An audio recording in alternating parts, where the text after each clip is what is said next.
Power does not vanish. It moves through systems, through institutions, through people. Sometimes it settles on one life and asks a question history never answers quickly. Who was served and who was consumed? This is not a story about guilt. It is a story about cost. Rise and Fall of the Titans 3. Euginia Godson Aneke arrived in public memory as a woman who had mastered multiple worlds. To the media, she was variously a corporate technocrat who had migrated into politics, a glamorous doyenne of Abuja's power circuit, and an emblem of the extravagances of Nigeria's oil age. To the oil companies and visiting international delegations, she was an interlocutor of rare clarity and composure, fluent in the thin policy language of global energy markets and in the thick, improvised dialects of Nigerian patronage. To many Nigerians, she was at once a source of national pride, a woman who had reached the pinnacle of a male-dominated state apparatus, and an object of bitter suspicion, the embodiment of an era in which public office and private enrichment repeatedly blurred. Her public career arc is relatively straightforward to chart: a substantial career in a major international oil firm, recruitment to the federal cabinet as Minister of Transport, promotion to mines and steel, and ultimately the crown jewel, the Petroleum Ministry, and effective control over contracts and allocations through the NNPC.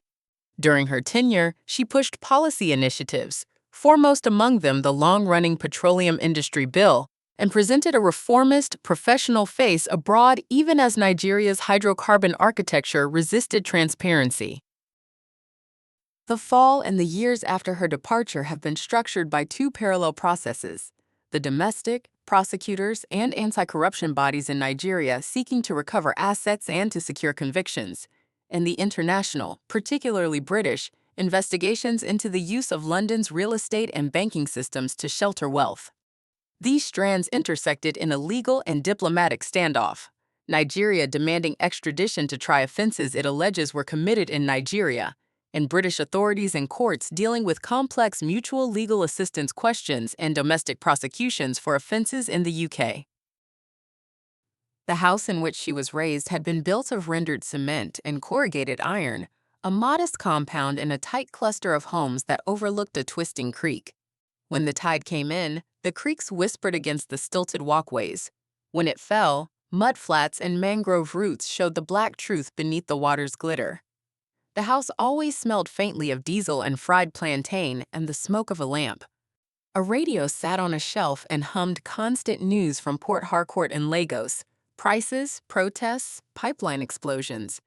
That background noise composed the music she grew into, a rhythm of resource and risk. Her mother, a woman of a private steadiness, kept the domestic engine precise. She came from a line of market traders and school teachers whose lives had been hardened and refined by the creek, practical, tough, and generous. Her father was a skilled technician who had spent long stretches on offshore platforms and in the bustling depots of the state capital. He returned home between contracts with stories that tasted like oil-slick nights and faraway cities. He had an old pipe he smoked when anxious and a large hand that was more comfortable repairing engines than being raised in the air. She was the eldest of 4 children, 2 younger brothers and a sister, and the responsibilities of eldest daughterhood were folded into her early identity. Her mother taught her how to bargain in the market, how to identify sweet yam from a bad one, and how to listen beyond the language of sales, the quiet signals in a trader's face that told you if a story was true. Her father taught geometry at the kitchen table, not with rulers but in stories. If you can measure a space in sticks and angles, you can always make something that stands.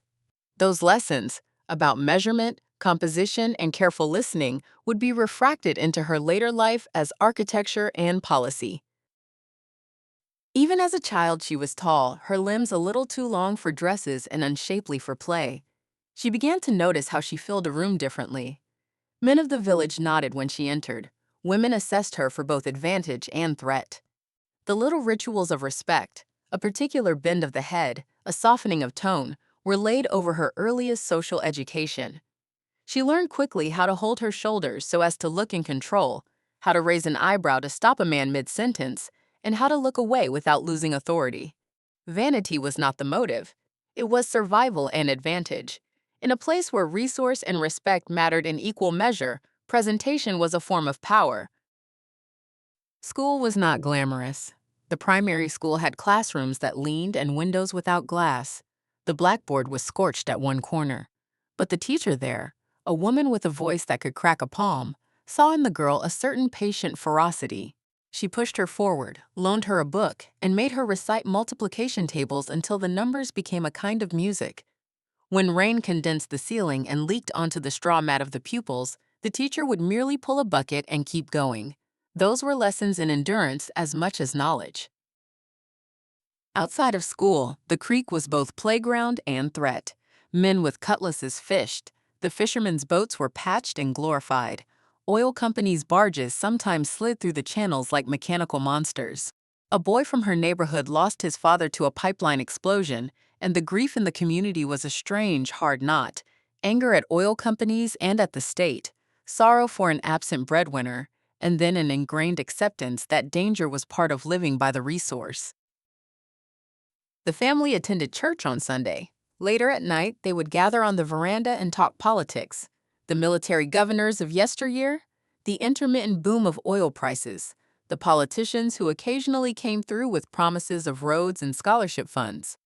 Those conversations taught her the grammar of civic bargaining, a vote here for a greater truck there, influence there for a school in the village. She learned that politics in Nigeria was transaction and public performance, not just ideology. She learned that promises were often empty, but so were the alternatives if you were not fluent in the system. Her father noticed early that she read differently. While other children devoured comic books and soap operas, she seemed to read charts. He bought her a second-hand atlas when she was 12, and she learned to find oil fields, ports, and pipelines on the map like a scavenger learning to smell treasure. On weekends, he took her to visit a cousin who worked as a surveyor, and she was allowed to handle compasses and levels. She watched men and machines move in and measure the land, and something in her found purpose. An aunt who had emigrated to Britain, a soft, determined woman who sent packages in neat cardboard boxes, noticed the aptitude and scraped together enough to buy a second-hand drafting set. Eugenia learned to draw perspective, to draft elevations, and to shade a column so that it looked substantial on paper. She found the geometry of structures calming, a world where lines obeyed rules, not the caprice that politics permitted. There was a scholarship exam the year she turned 14. The scholarship was not worth much in material terms, but it promised a spot at a better secondary school in the state capital. The exam was competitive and brutal. The school took only the top 20 applicants. She set aside 2 months and studied at night under a kerosene lamp while the rest of the family slept. On the day the results were posted, she saw her name in a column and then fainted from relief. Her parents cried for different reasons. Because of the social mobility, because one more mouth to feed would learn a skill that could lift the whole family, because the future had unexpectedly opened a slit of brightness. The secondary school was different. Uniforms that fit, a library that smelled of linseed oil, teachers who had degrees, and a student body that arrived with the ambition and manners molded by an older metropolitan Nigeria. She became fascinated with the structural drawings in a borrowed journal about colonial architecture and civic works.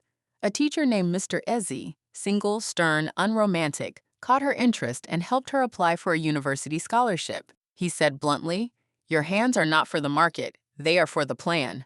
So the plan emerged. She would be an architect. When the application to study architecture in the United Kingdom arrived in a battered envelope from a scholarship board, it felt like a message from a different life. Her father was pragmatic. "You will have to survive cold. British food will be bland, and you will be far from home." Her mother, softer, cried when she folded the acceptance letter into her palm. The aunt in Britain arranged a sponsor and a contact. There was a long delay between acceptance and departure because of bureaucratic friction, visas, medicals, and the humiliating requirement to produce cash deposits that the family did not possess. But small networks, an uncle who worked for a multinational, a church group that collected fares, bundled together the money, like many of the stories of mobility that defined her generation. The first time she saw the fog of an English winter, she thought it was a different world entirely. The narrow streets, brick-built houses, nothing like the palm shades of home, were neat and contained. The initial shock was also a liberation, the anonymity of a student body with few assumptions about who she might become. She arrived in a tight school of architecture where the language of geometry was taught with a British austerity. No embellishments, just the craft. She learned to draw in an atmosphere of cold critique. Tutors were sharp. They expected precision and the ability to argue with diagrams. At night, she wrote letters home that were partly about coursework and partly about the sting of loneliness. She learned to manage both by throwing herself into projects. She built models from cardboard and learned the discipline of perspective. In studios, she was a distinct presence, tall, taciturn, with a neat way of speaking that made her seem older. She learned the jargon, load-bearing walls, cantilevers, section drawings, and she learned to defend a design. If a critic in the studio shrugged, she would stand and explain, with patience and a quiet heat, why a curve mattered. It was a temperament that translated later into boardrooms and ministries, precise, prepared, and persistently vocal when stakes were presented.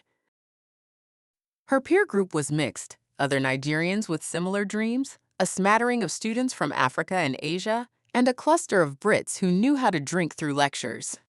She learned to read the rituals of British social life, the methods of small talk at dinner parties, the way to make oneself present without demanding attention. She learned to wear negotiation like a garment, folding it carefully over her shoulders before entering rooms where reputations were already set. She graduated with a mark that allowed her to walk into a professional role. Architecture was a complicated career to practice in Nigeria because of construction politics and the difficulty of securing steady commissions. Many architects worked for corporations or oil companies as facilities specialists. After graduation, short internships at studios in London and an early entry-level position in a facilities department brought her to the attention of an international oil firm which was hiring people who could translate between engineering teams and corporate clients. The firm's offices were bright and sterile compared to the cramped studios. Here, drawings were just one part of a larger machine. Her ability to merge aesthetic sense and punctual detail made her an asset. The oil company that employed her had a vast catalog of needs: staff housing, operations depots, tank farms, and the interior public spaces of management compounds. Her first projects were architectural in the airline sense, designing guest rooms for visiting executives, rearranging communal halls, and making the interiors of technical compounds humane. These were tasks that required deft translation between engineers, who spoke in tolerances and budget lines, and executives who spoke in reputational risk and aesthetics. Her office at first was a low, open-plan space with a computer that hummed and a telephone that could not be ignored. She learned to build spreadsheets, to run procurement protocols, and to keep minutes of safety meetings. The oil company was a private world with its own laws, one where suppliers, contractors, local chiefs, and the federal government overlapped. She learned its languages, technical, corporate, and political. She learned to navigate the supply chains, the needs for expatriate housing, and the politics of who won contracts for fuel, catering, or port clearance. She was notable in the company for a quiet competence. She arrived early and stayed late with models and drawings. When something broke, she was the one who could assemble a team and produce a fix so that executives could fly in and not be embarrassed by an afternoon of malfunction. Colleagues noticed she kept lists and always had an argument prepared for procurement committees. Her voice, when she spoke at meetings, carried, low and deliberate, with an accent that had developed from long exposure to British boarding schools and London circles. She managed relationships with local communities carefully. She could explain a noise ordinance or a housing allocation to a village elder in language that felt respectful. Those were talents in a region where relations between companies and communities were fragile and could harden into hostility if mismanaged. Promotion came, as it often does in multinational companies, a combination of competence, availability, and relationships. She moved from being a facilities architect into project coordination and then into external affairs. That transition changed her role from making rooms to managing reputations. External affairs required a more complicated diplomacy, dealing with regulatory bodies, with journalists, and with local leaders who demanded jobs, scholarships, and a share of the spoils extracted from the earth. An early mentor, Mrs. Okonkwo, a senior expatriate liaison, noticed she had not just competence but a hunger for larger responsibilities. "You are not meant to design only," Mrs. Okonkwo told her on a rain-dim afternoon in an office lined with maps. "You are meant to manage who gets to design." That remark tilted her ambition from the parochial to the strategic. As she moved into external affairs, she met politicians. At first, the meetings were pro forma: a governor who wanted a power station to be sited differently, a local dignitary who wanted the company to fund a school. But the encounters soon became weightier: ODA officials visiting to inspect community development initiatives, ministers who asked for feasibility studies, and powerful agents who positioned themselves as the necessary fulcrums between corporate procurement and governmental approval. She learned a new grammar. In Abuja, decisions were rarely decided by a single technical measure. Instead, the currency was influence and reciprocity. A contract might be technically evaluated, but the final decision almost always involved a calculation of who gained the favor of a constituency and how that favor could be converted into political credit. To succeed in that environment, she cultivated a persona that combined professional competence with courtly ease. Her suits were not accidental. They sent a message of seriousness. Her speech was measured, her demeanor regal. People began to use the shorthand Euginia with an edge of either respect or ire. She accumulated allies: younger men who admired her for opening doors, bureaucrats who appreciated the company's cooperation when she mediated, and a string of suppliers and local contractors who had benefited from the discretion she extended to them. She also made enemies: engineers who disliked her negotiation tactics, expatriates who distrusted her ascending influence, and some local chiefs who felt passed over. One of her important talents was the ability to extract narratives from technical meetings that could be reframed for political audiences. If a pipeline needed repairing, she could produce a briefing that not only explained the engineering timeline, but also described the jobs that could be created for local youths, the educational scholarships to be funded, and the reputational benefits to ministers who announced a community investment. That narrative skill made her indispensable to both the company and political patrons. Eugenia moved from private sector into public service in the mid-2000s with a cabinet appointment in 2007 as Minister of Transport. The leap from corporate management to the cabinet is not unusual in Nigeria. Technocrats are often recruited because they can lend legitimacy and a veneer of expertise to ministries. When the letter from Abuja arrived on a humid morning, her hands trembled as if she were still drafting a building detail. The offer was a summons and a test: to step from the predictable order of corporate timelines into the tempestuous currents of public life. She accepted with the calculation of someone who both wanted to serve and knew that public office was the fastest route to structural power in Nigeria. In her own private logic, she believed that the nation's infrastructure needed better minds and steadier hands. She told her inner circle, staff, friends, and an older cousin who served as a local chief, that she would bring method and rigor.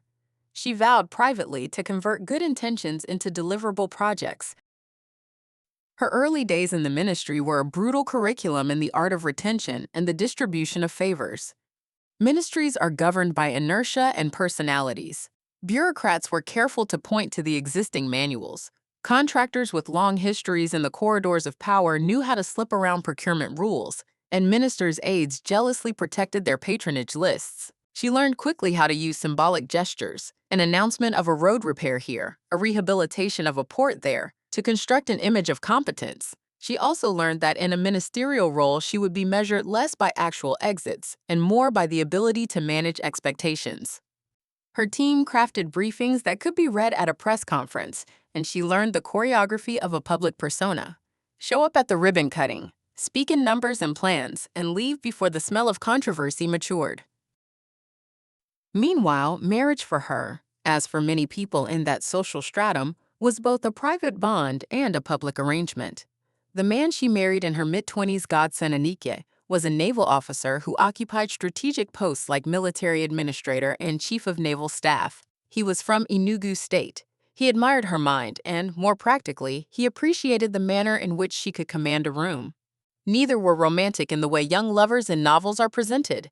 They were companions bound by mutual respect and an interest in building a house that could host meetings safely. Marriage gave her both stability and a social partner who could be used in the polite choreography of public life. He accompanied her to some political functions, introduced her to conservative family networks, and occasionally counseled prudence. But he never enjoyed the spotlight to the degree she did and was content, many in their circle thought, to remain a collaborating companion. Their home became a place where extended family and acquaintances met. There were dinners for visiting ministers, steady breakfasts with a small circle of civil servants, and occasional nights when foreign envoys lingered over coffee.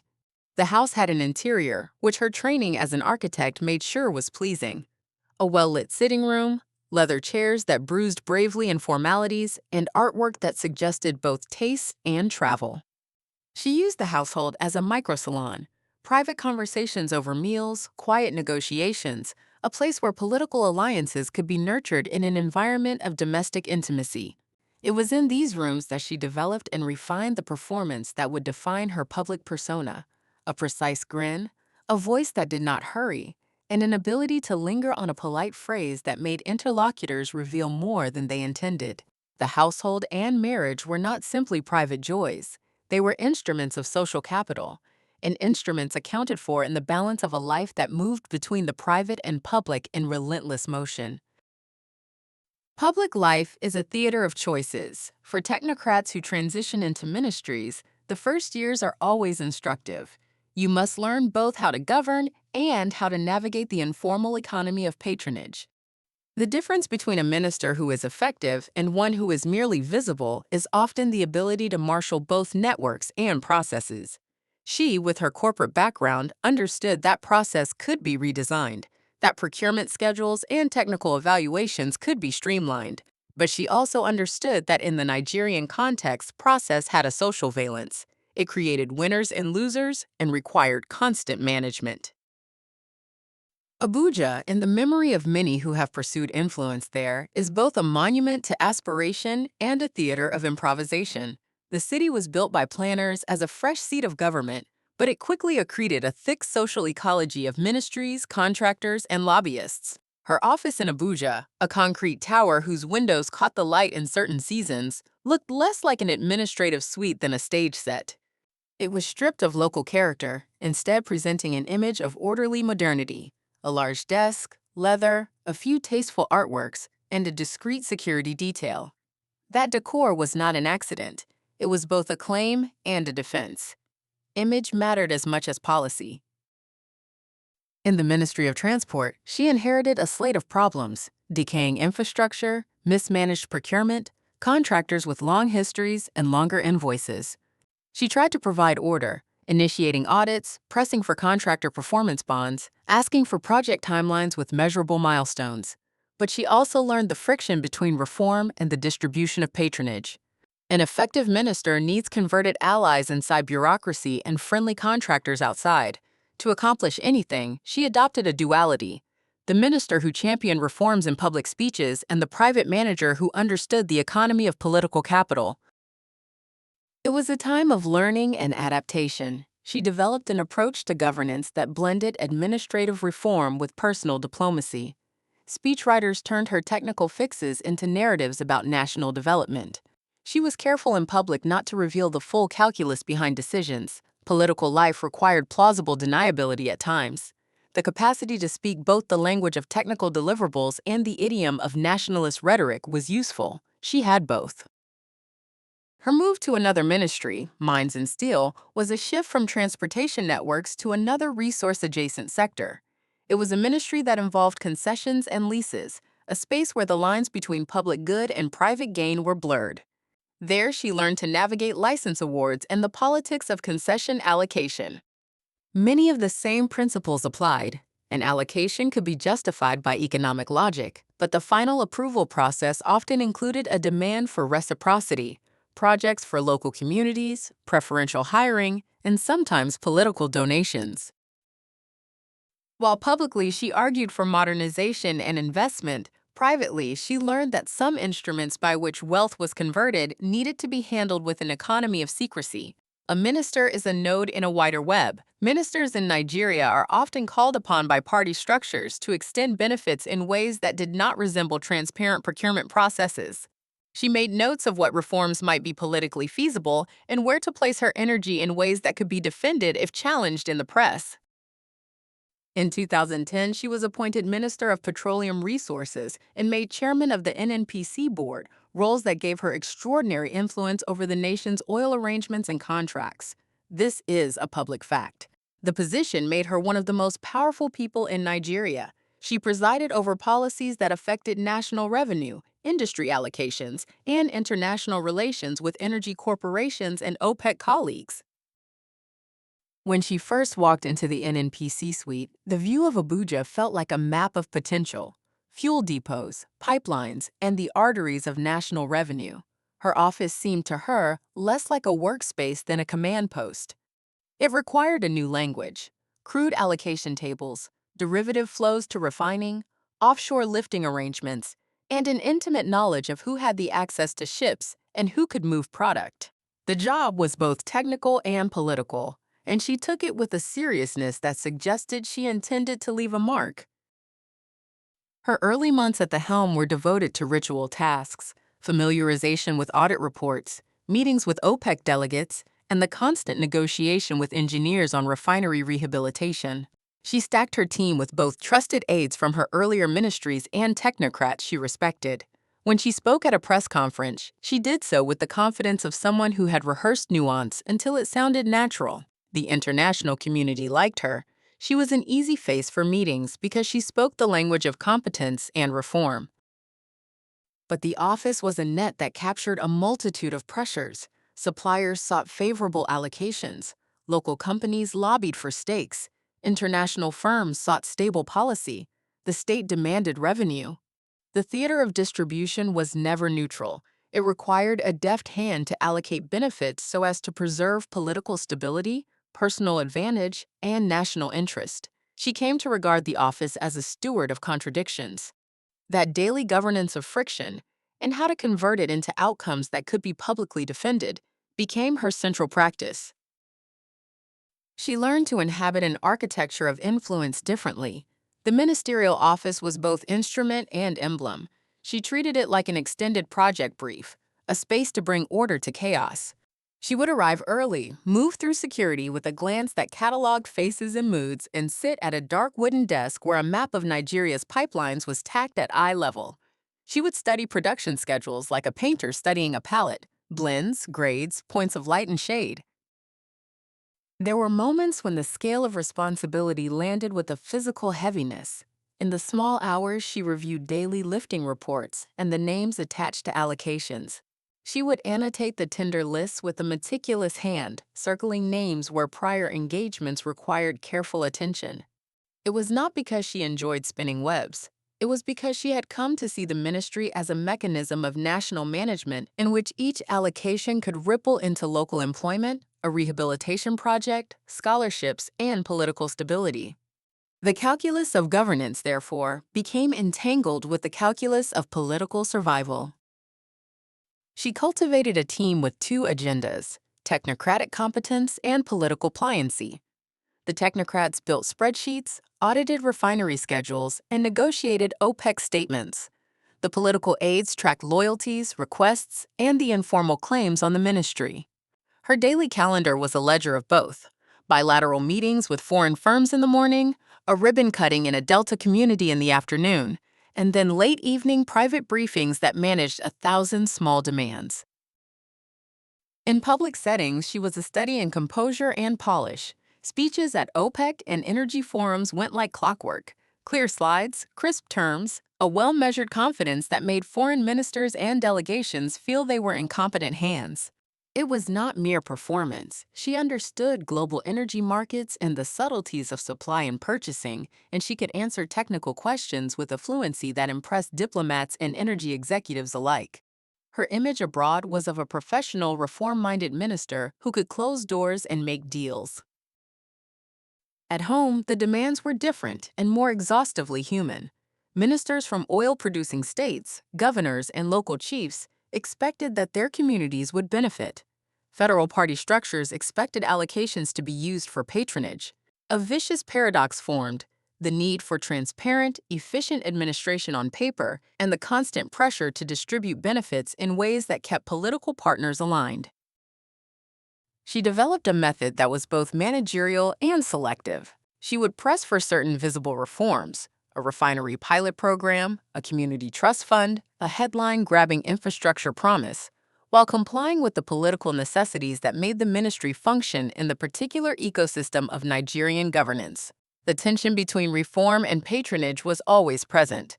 How she negotiated that tension became the fundamental moral geometry of those years. She read the investigative reports like any manager reads a risk assessment, with irritation, calculation, and a growing sense of concern. The first stories in the press were thin, the sort of rumors that pollute capitals in election seasons. But as months progressed and as investigative journalists and anti-corruption bodies began to map transactions, the noise became a pattern. She sat up nights with her private lawyer and a jittery aide, tracing payment flows that appeared in public documents and trying to understand their provenance. To an outsider, the ministry's operations had always been labyrinthine: swap arrangements that translated crude into refined product allocations, contracts that mattered less for their technical merits than for who could move cargo and guarantee delivery, and an ecosystem of intermediaries who smoothed otherwise rocky transactions. In that world, opacity was normative. But there are degrees of opacity, and the media narratives were beginning to climb from normative ambiguity to outright criminal allegations. She told herself privately that the ministry's work had always required delicacy and discretion. She insisted that she had been acting in the interest of securing product for Nigeria, in managing logistics that often required unconventional solutions. But she also sensed a shift. The era was moving against unchecked discretion and toward an enforcement regime where financial flows across borders were being progressively scrutinized by national and international authorities. The question in the quiet rooms of her London residency later on would be whether discretionary choices could be explained as policy instruments or would be construed as criminal. The eve of the election was a tense calendar of emergency meetings. She was at once a minister and a political insider, someone whose networks through the ministry could be put to political use. When results began to tilt toward the opposition, the palace around Jonathan moved with a mixture of defiance and dread. The mood in the corridors was anxious and exhausted. She, like others in the inner circle, thought through contingencies. "You cannot stay," an advisor told her, blunt and practical. "If the tower falls, the vultures come quick." That was the immediate calculus of survival: exposure in triumph and especially in defeat. The smart move, her counsel advised, was to seek medical leave, a legitimate and internationally legible exit that would garner less suspicion than a sudden flight. Publicly, she cited medical reasons. Privately, she was making arrangements that would smooth the legal and reputational exposure that inevitably follows a change of power. She packed as quickly as dignity allowed: a few personal items, legal files, and dossiers she hoped would be useful in the years ahead. The family, husband and children, accompanied part of the way, then dispersed into their own quiet exile. The ministry continued to function in her absence. Ministers are often more defined by the networks they create than their constant presence in the office. London suited her capacity for discretion. The city's anonymity wrapped around her like a cloak. She took a carefully selected apartment in a part of Marylebone that was defensible and quiet. The rooms were large enough to entertain counsel and small intimates, but the comings and goings were meant to be obscure. Daily life was punctuated by legal briefings, calls to a network of advisors back home, and a carefully curated diet of press monitoring. She studied British case law and the mechanics of mutual legal assistance like a student reading a new discipline. Her aides arranged for private security. She received visits from a handful of friends who still trusted her. Others, once close, kept distance. The family, the husband who remained a steady private presence, the children who divided time between studies and a childhood now curbed by media attention, provided both solace and additional worry. She cultivated a routine: early mornings at the gym, Afternoons with lawyers and accountants, evenings of quiet study. Sometimes she would load a small suitcase and travel quietly to European conferences where students and diplomats would mingle, and she would sit at the edges listening. The public, for long stretches, saw only a silhouette in the press. The personal loneliness of exile, however, was a palpable fact she had not expected. The UK's National Crime Agency conducted an investigation, sometimes reported by the NCA as Project Loris in media accounts. They used unexplained wealth orders, UWOs, a relatively new legal tool in the UK designed to compel individuals to explain how they had lawfully obtained the means to acquire high-value assets, to require explanations for certain properties and assets allegedly linked to her. The NCA sought civil recovery of assets suspected to have been acquired through unlawfully obtained wealth. In 2019, she and her lawyers reached a civil settlement with the NCA, resulting in the forfeiture/return of properties and funds in the UK. News reporting referenced the loss of properties, including an apartment at One Hyde Park and other properties. Her legal team stated that settlements were pragmatic and not admissions of criminality. The legal posture in the UK was civil asset recovery on the balance of probabilities, distinct from criminal conviction beyond reasonable doubt. The Crown Prosecution Service authorized criminal charges in 2023 concerning alleged bribery and the acceptance of gifts in connection with awarding oil contracts to certain companies between 2011 and 2015. Reports indicate the intended venue is the Southwark Crown Court and that charges were prepared. Legal processes and pretrial rights have continued to unfold. UOOs are civil tools and do not constitute criminal determinations. They are designed to address unexplained wealth when criminal proceedings are uncertain due to the cross-jurisdictional complexity. A settlement in a civil asset forfeiture arrangement is not necessarily an admission of criminal liability. It is often a pragmatic resolution to protracted litigation with high legal costs and evidentiary challenges. Criminal charges, where authorized, proceed under the criminal standard of proof and involve different evidentiary thresholds. The existence of simultaneous civil forfeiture and criminal investigations is not uncommon in complex cross-border asset recovery efforts. Nigerian authorities sought extradition and pursued in absentia prosecutions for various alleged offenses. The EFCC brought charges and proceeded with some trials in absentia in Nigeria. The international component, particularly in the UK, centered on alleged money laundering and bribery connected to assets in Britain. However, extradition proceedings raise human rights considerations. UK courts consider the fairness of trials in the requesting state, potential for inhuman treatment, and the adequacy of mutual legal assistance. These legal standards were invoked by her defense against extradition to Nigeria. The first time she entered a London courtroom as a defendant, it felt like a perverse reversal of a career where she had once orchestrated ceremonies. The courtroom smelled faintly of leather and polished wood. Cables from media packed the outer corridors like a rumors. Her legal team sat close, faces careful with an analyst's focus. The prosecuting counsel methodically laid out the charges, legal basis, and the cross-border cooperation that had made the investigation possible. Her defense counsel, a cool professional who had handled transnational litigation before, argued procedural points and human rights grounds for resisting extradition. The exchanges were technical, almost ritualized, but each sentence carried the weight of potential consequences, a color movement in a chess game where the pieces were reputations and liberty. She watched, with a composure she had rehearsed, as her future was parsed into legal categories. Occasionally, she mouthed lines to herself to retain focus. Prior restraint is not guilt, she would think. To the press, she remained guarded. To the bench, measured. The court's clocks ticked. Her children learned the vocabulary of caution early. They were teenagers when the media frenzy escalated. Schoolmates whispered, and social invitations evaporated. The daughter became surer of her identity in some ways and more withdrawn in others. The son learned to keep his projects invisible and to measure the cost of public curiosity. The husband, fictionalized here as Dr. Chukwuma, carried the quiet gravity of a man who had been married to a public life for decades. He supported his wife but resented the moral cost of constant suspicion.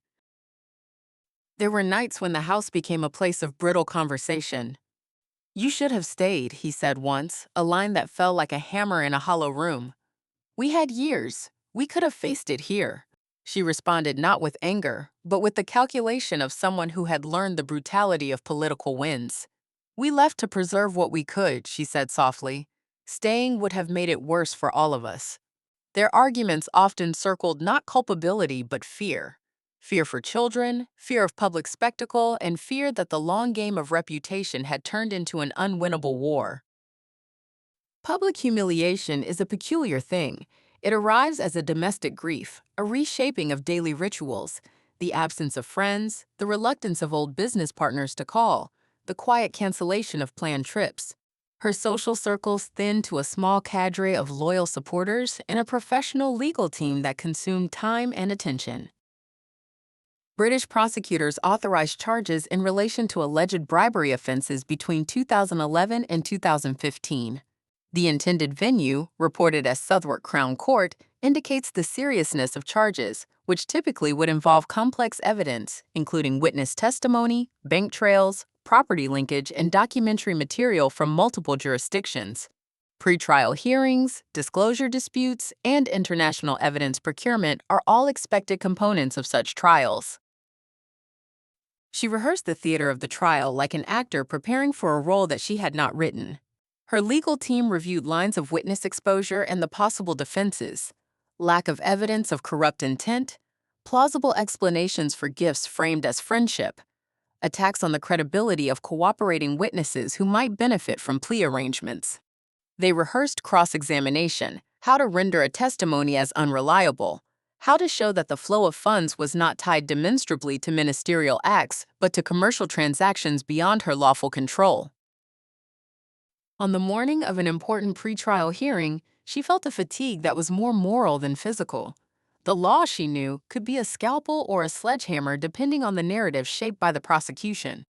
The weeks ahead would be about the management of documentary evidence, the credibility of witnesses, and whether a jury, when one is impaneled, could be persuaded beyond reasonable doubt that gifts conferred were bribes contingent on the awarding of contracts. The legal proceedings intersect with diplomatic and political considerations. Extradition requests from Nigeria must satisfy British magistrates and ministers that the requesting state will provide a fair trial, that conditions of detention will not be inhuman or degrading, and that human rights will be respected. These safeguards are important and are part of the extradition jurisprudence applied by UK courts. Asset recoveries in the UK proceed under civil standards in many instances, UWOs and civil forfeiture, while criminal prosecutions require a higher threshold. Mutually supportive evidence from multiple jurisdictions can aid prosecutions, but also complicate disclosure and proof. Cases like this underscore the complexity of cross-border corruption investigations. Money often changes forms. Jurisdictions differ in evidentiary and procedural practices, and proving the mental element of corruption, intent to benefit from official acts, can be challenging. The interplay between civil asset recovery as a pragmatic tool, which can result in the return of assets, and criminal prosecution, which can result in conviction and imprisonment, is a recurrent theme in international anti-corruption work. For the accused, the long, slow attrition of civil and criminal processes can be a type of punishment in itself: reputational erosion, freezing of assets, and the constant psychological pressure of legal jeopardy. For states and anti-corruption bodies, the same processes can be resource-intensive, politically fraught, and subject to diplomatic tensions. Public memory of ministers implicated in major corruption allegations tends to be polarized. Some view them as emblematic of systemic rot and greed, others as scapegoats in political battles that ignore state-level complicity. Reporting and public opinion in Nigeria reflect a broad mix of anger, cynicism, and often demands for accountability. At night, she read old letters from her mother, practical admonitions always, about pacing life and knowing when to hold and when to bend. The letters reminded her of a girl who had been taught to bargain and to measure. She thought often about how systems shape people and how people reshape systems. She had always believed that competence could redeem governance. She had been wrong in part. Systems are thicker and more ensnaring than any single actor can fully control. Was she responsible for the misdeeds alleged? The court would determine that. Those who had lost loved ones to oil field violence, to the poverty of communities in the Delta, or who had watched money fail to arrive at clinics and schools, asked the question differently: whether the structures that allowed such outcomes had been deliberately used by those who ought to have protected the national interest. She found herself thinking of a single image that had stuck from childhood: the creek at low tide revealing both black mud and crab holes, the mangroves tenaciously holding soil together. Oil had brought wealth and corrosion. Her life had been lived on those overlapping surfaces. Euginia Godson Aneke remains a polarizing public figure in Nigeria and abroad. Her tenure, the allegations against her, and the ongoing legal processes have fed debates about transparency in the oil sector, accountability of senior officials, and the role international financial centers play in handling allegedly illicit wealth. The Nigeria Petroleum Industry Bill struggled for years before being partially reformed in later administrations. Debates about the structure and governance of the NNPC and revenue transparency continue. Her story functions as a prism through which several broader themes can be explored: the paradox of resource wealth in poor regions, the resource curse, gender and power in a male-dominated system, how a woman navigates ambition and expectation, multinational corporation-state relationships, the translation of corporate logistics into public policy, and the international legal architecture for combating cross-border corruption, how civil asset recovery and criminal prosecutions intersect. There are no tidy moral resolutions. The nation's oil wealth has always been at once a blessing and a source of relentless contestation. Accountability mechanisms, courts, prosecutors, journalists, civic activists, operate imperfectly in worlds where secrecy and political expediency have long been normalized. Whether the courts eventually convict, acquit, or settle, the broader public reckoning over the governance of oil remains ongoing. In the cold light of a London morning, she would stand by the window and watch the city wake. Buses, suits, a street that had none of the aromatic signatures of the Delta. Sometimes a little boy with a blue backpack would sprint past on his way to school, and she would feel the same fear that any mother knows: the fear for children made small by public peril. She would remember the creek at low tide and the geometry of her father's hands, the way they measured things not by sentiment but by need. The legal processes would grind on. Lawyers would argue points of law, judges would write opinions that would be dissected in the press. A jury someday, if a criminal trial proceeded to verdict, would have to weigh testimony that was technical and often contradictory. The civil forfeitures already resolved in the UK had returned some assets. They had not resolved the many moral and political questions that had motivated popular outrage at home. What would she say in a memoir if she ever wrote one? Perhaps she would tell the truth as she knew it: that the office had been a pressure box in which technical options became political imperatives, that relationships had become instruments of national administration, that she had believed she could manage contradictory demands. Or perhaps she would remain private, as she had always been about certain matters, letting the courts speak where they must and the public do its judgment.